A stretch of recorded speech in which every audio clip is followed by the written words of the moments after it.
So my garage is absolutely at capacity right now. No, I could fit one more. Hang on, let me give you a quick tour. So the wall of fame and goodness and all that stuff. This is a mess right now, so don't judge me. The wife and I have been working out here forever trying to organize stuff. That's a pile of Olaf's parts that'll go whenever when he's well enough for his bike to come home, and we get rid of that crap. My 21 Ultra's on the lift because it's coming all the way down. Not the motor, of course, but down to everything but the tanks coming off of it, because there's a body swap going on there, which sounds pervy. And then we got the Cholo bike, which is a rider, and she's good to go, but she's got that tank damage, so we're waiting on a new tank. We're actually gonna do that. We'll do a whole new tank and paint job on that. Olaf's bike, which just came home from Daytona. The boat anchor, which I'm increasingly, a lot of bad influences on me in Daytona. That Lady Timberwolf wants it because she wants to build it, but man, buddy Bill Stevens, who builds choppers, like, you need to build that, like the devil in my ear. So that's still here, and maybe we'll do that eventually.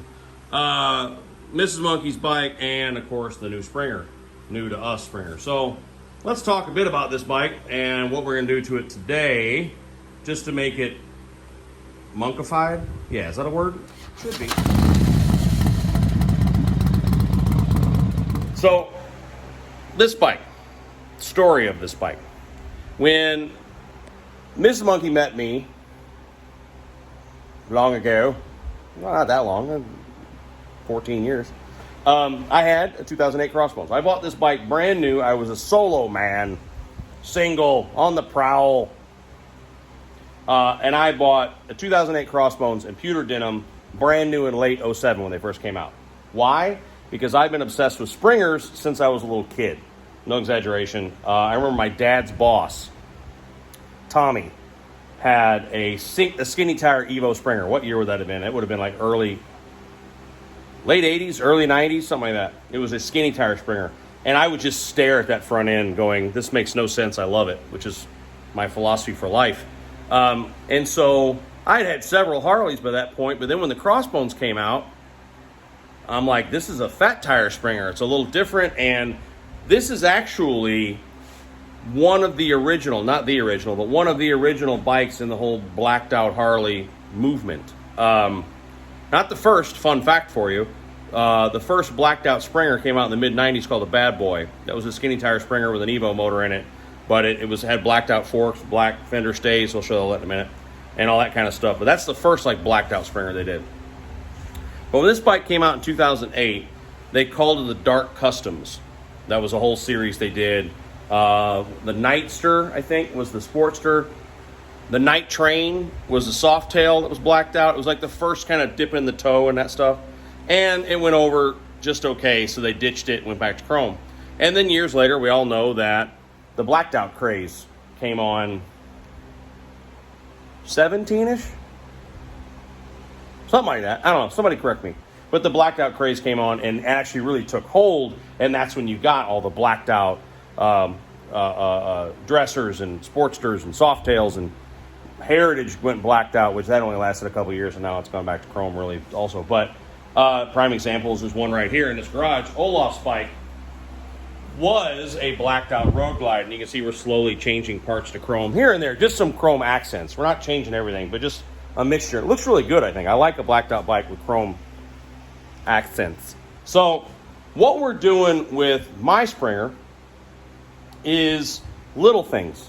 So let's talk about the bike real quick. As you can see, it has the black, fender struts. It would have had a chrome pipe that was the big dual pipe that was honestly kind of stupid looking. Would have had a giant football air cleaner. You can see the motor is raw metal. It's not chrome or black. It's raw. You got to keep them clean. They will pit fast. Black oil bag, black frame, of course. Black cat eye dash, which is oddly enough the same dash as my 2014 Heritage. You see chrome and then black. It has chrome gas caps and gas gauge. The springs and shock on the front end are chrome. The fender strut in the front is chrome. So they didn't go all in on the black. The handlebars were black too. Black headlight bucket as well. So in 2008, they were dipping their toe. They didn't go all in on the chrome and all that stuff. So what I'm going to do is just a couple things that I don't like about this bike as it sits. Some of you might think I'm nuts. Some of you might lose your freaking mind. I don't like the sprung tractor seat.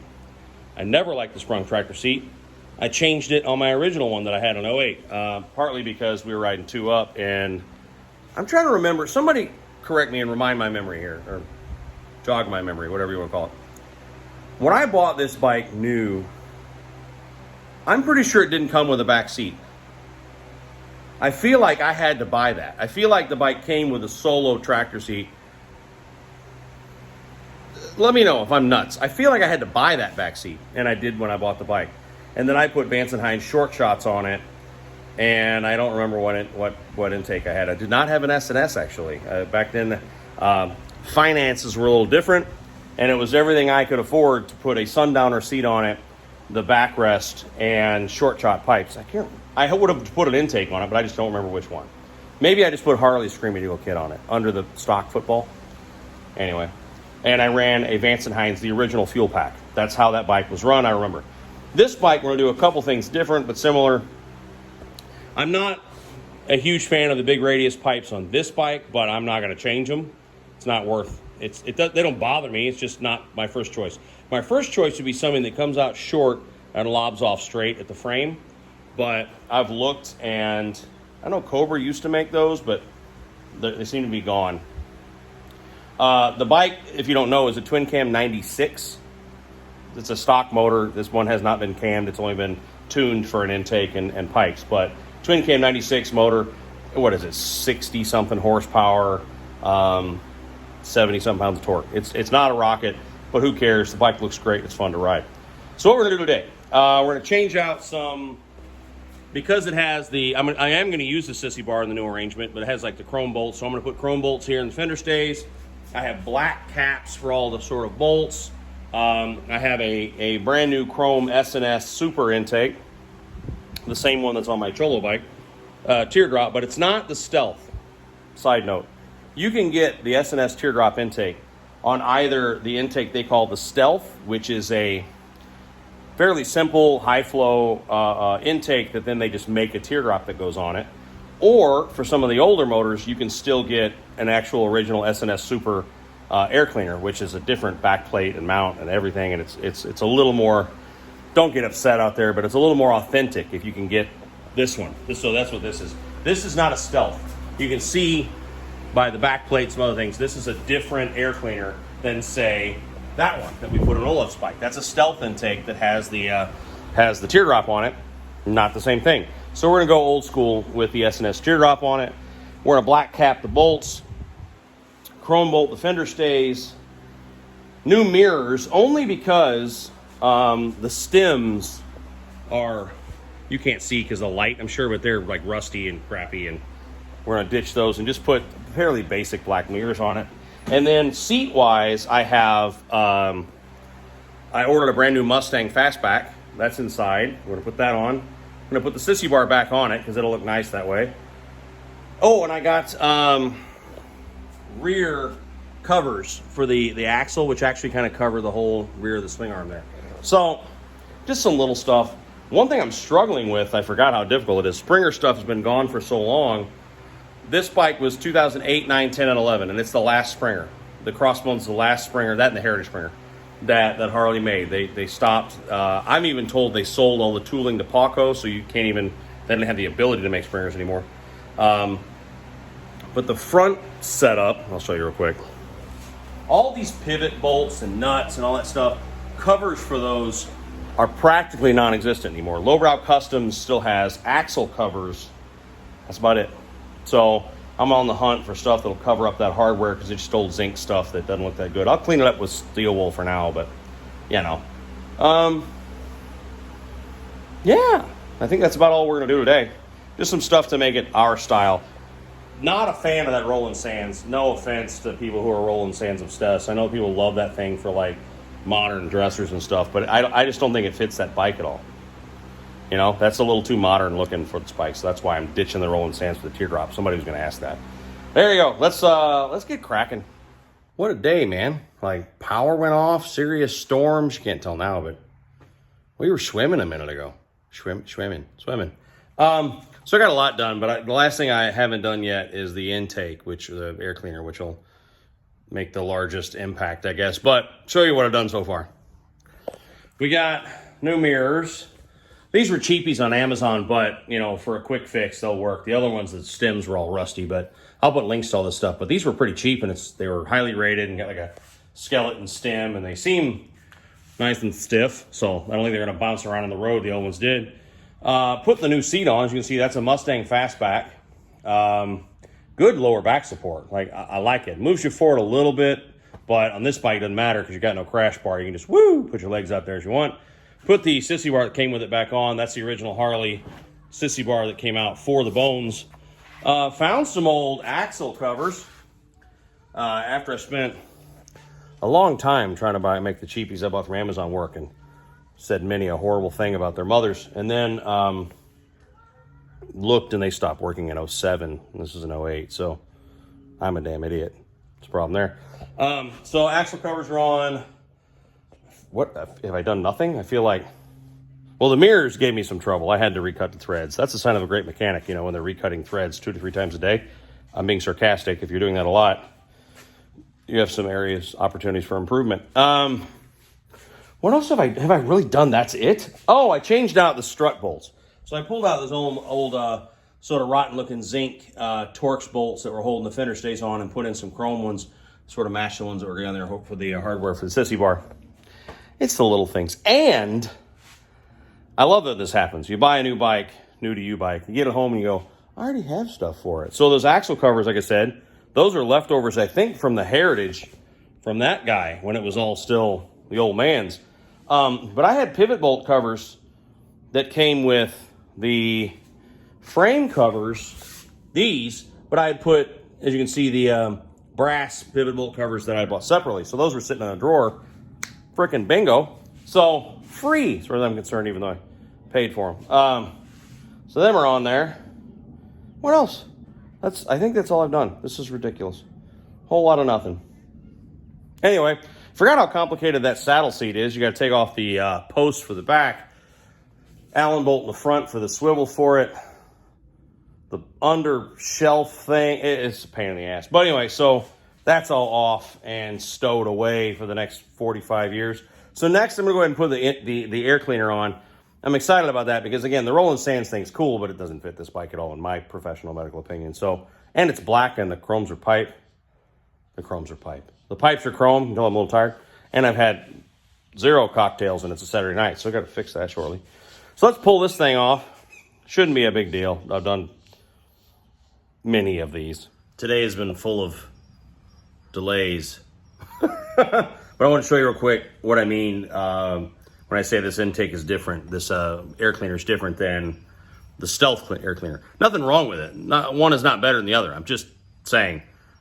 This is the old-fashioned S&S Intake. The way you can tell is the teardrop says Super on it. Let me show you real quick before I put it on there. It's a 3-screw. And it says S&S Super on the teardrop, whereas the modern Stealth version, which they make for this bike also, it says S&S Cycle. One is not better than the other. Actually, as a matter of fact, this may not be as good as the Stealth. I just like it because it's the one they've made forever. So let me show you real quick. So you immediately see the back plate is different. It's actually teardrop shaped. The other one looks like a standard Vance & Hines or, I don't know, a million other intake. And then just a teardrop screws onto it using, is it just 2 screws? 2 screws, right? Yeah, 2 screws. Whereas this still uses 3. There's actually old school, you can't see, rubber hoses that are your bypass lines and all that stuff. Breather lines, I'm sorry. It's just more old-fashioned, and that's what I was going for. I've said a million times that regardless of what you put in your bike, I run all kinds of different parts, but that intake, I'm sorry, air cleaner. People keep correcting me. It's not an intake, it's an air cleaner. Whatever. But this air cleaner is iconic. It's what every cool bike had on it when I was a kid, when I was rolling around with my dad in the back of his bike, and you go to rallies or Grand Crank or any of this sort of stuff. The cool bikes had S&S teardrops on them. So I love them. So the wife's runs the Tribute. The wife's bike runs the Tribute cover on a Stealth air cleaner. But still, you know, just cool old school stuff. So let me button this up real quick, put it on, and then I'll show you real quick. But it's dark, so we're about to just button this up. All right, children, I'm all done. A couple questions that I know are going to be in the comments. Even if I record it, they'll still be in the comments. Will it run differently? Nah. Like I said, like you either have a high flow air filter or not, and it already did. It had that Roland Sands is a high flow air filter. Is it going to make a difference in performance? No. Again, high flow or not high flow, it already was. Now it's got a different one. I just like the classic look of the S&S teardrop, so that's why I did it. It was an aesthetic choice, nothing else. Will I have to retune? No. Same thing. The bike's getting about the same amount of air. If there's a difference, it's minuscule, so not enough to change really the air-fuel mixture or anything. And the bike was already tuned for these pipes and a high-flow air filter. Didn't come with a tuner, if anyone asks. Like it didn't. I don't know if it was an FP3. I don't know if it was a Power Vision. I don't know what the hell it was. But it was tuned. It could have just been tuned with a Harley one. Back in the day, this would have been the orange Harley tuner. So it's tuned for a stage 1. I'm going to leave it at that. Will I ever add a different tuner to it? Maybe, because I just don't like rolling around not knowing what's going on in there. Yeah, so maybe someday I might get my own tuner for it, just so I can, because I can't leave nothing alone, right? That's how that works. We'll take a look real quick at what it did today. So the big thing, of course, is the teardrop. Oh, that's a mess, sorry. So the teardrop on the motor, I got too much crap to step around. Pipes are already there, you know that. Put a seat on it, put the sissy bar back on. Axle covers, the custom dynamics rear end, the lights were already, you know, we did that at Daytona, so it's got the smoked lights now with the triple play. Replaced them janky. They were not the factory mirrors. They've been replaced and they're already rusty with different janky, not factory mirrors. I don't know. They'll do for now. I already had the custom dynamics lights in the front. Still gonna do the headlight. I figure that, look at that mess I've got. Between radiator parts off the Ultra and the mess from tonight, which is still gonna clean up, I'm terrible. So I'm gonna do its own video because this headlight on a Springer, which is probably the same situation with a Deuce, is a thing. Evidently, with the rubber isolator inside there needed to be removed and stuff. Maybe it's nothing, we'll find out. But the kit and the new headlights on the way. We're doing a black one with a halo. Change that out. The only other thing I think I might do this bike, and let me know in the comments what you think. You can get a 21 by 3.5 black rim chrome spoke wheel for this. That is a bolt-on. I talked to Ethan when I was in Daytona, who was actually at the Cackleberry, and he was like, yeah, dude, we do that all the time. That's not a gas run on the tank, by the way. That's a shadow. Freaked me out for a second there. So yeah, you can get a 21 by 3.5 skinny wheel.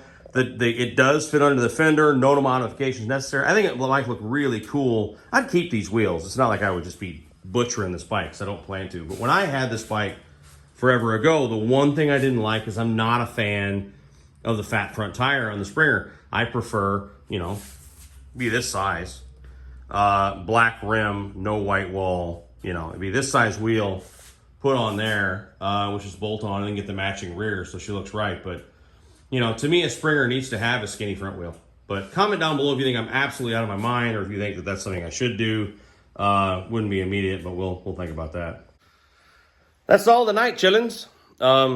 Thanks for watching. If you're not subscribed, please do hit the subscribe and a thumbs up and a comment and all that stuff. Only write nice things. It'd be great if that could happen. That's it. Take care of each other out there. Take care of each other out there. We'll talk real soon. Bye.